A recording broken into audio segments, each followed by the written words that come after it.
Dans cette deuxième vidéo sur les équations de droite, je vais toujours te montrer comment déterminer l'équation réduite d'une droite, mais cette fois-ci en utilisant les fonctions affines. Alors, si la question est posée comme ça, en fait, déterminer la fonction affine f telle que f de moins 2 égale 1 et f de 5 égale 22, comment est-ce qu'on va faire pour rédiger? Alors, si c'est une fonction affine, on sait qu'une fonction affine, c'est de la forme f de x égale ax plus b. Donc c'est la première chose que tu dois savoir. Ensuite,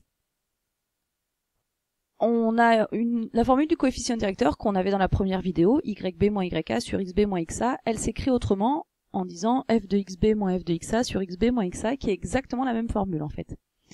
Quand on regarde un petit peu ce qu'on a nous, on voit que ce qui est dans les parenthèses ici, c'est en fait ce qu'il y a dans les parenthèses ici et là, autrement dit moins 2 et 5. Ça veut dire que je vais par exemple moi ici prendre xb égale à 5 et xa égale à moins 2. Autrement dit, ici j'aurai 5 moins 2. Là je vais avoir f de 5 moins f de moins 2 sur 5 moins 2. Donc ce qui est dans la parenthèse et ce qui est en dessous, c'est la même valeur. D'accord? Et après f de 5, on sait que c'est 22, f de moins 2, on sait que c'est 1. Autrement dit, on a 22 moins 1 sur 5 moins 2. Et si tu te souviens, c'est exactement le même calcul qu'on a fait tout à l'heure, dans la première vidéo, en utilisant yb moins ya sur xb moins xa. On trouve donc 3.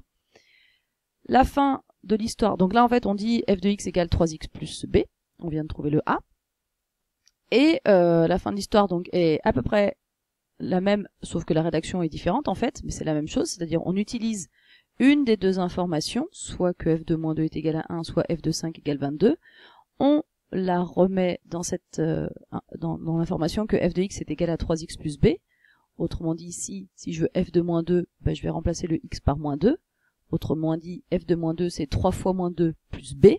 Et ça, moi, je veux que ce soit égal à 1. Donc, on a f de moins 2 qui est là, 3 fois moins 2 plus b, et on veut que ce soit égal à 1. 3 fois moins 2, ça fait moins 6, plus b est égal à 1. On fait passer le 6 de l'autre côté, enfin le moins 6 de l'autre côté, ça fait b égale 7. Ça y est, je viens de trouver donc que f de x égale 3x plus 7.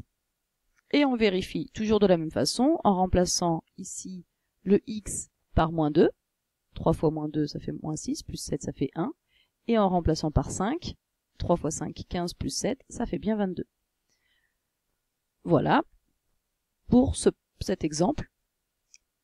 Et le lien avec la première méthode, si on veut, en fait, si on a bien compris la première méthode et qu'on veut pas passer par f de x égale à x plus b, en fait, il suffit de dire que f de moins 2 est égal à 1 et que f de 5 égale 22 avec une fonction affine, ça veut en fait dire que les points de coordonnées moins 2, 1 et 5, 22 appartiennent à la droite représentant la fonction f. Et si tu fais cette remarque-là, eh bien tu peux, avec la première méthode, retrouver l'équation de la droite, AB, donc y égale 3x plus 7, et simplement conclure que toi, ce que tu voulais, c'était la fonction qui était derrière, autrement dit que la fonction c'est f de x égale 3x plus 7. Donc ça, c'est à toi de voir si tu préfères faire cette deuxième méthode que je viens de te montrer, ou la première qui était donc dans la première vidéo. Donc voilà pour les équations de droite en utilisant les fonctions affines.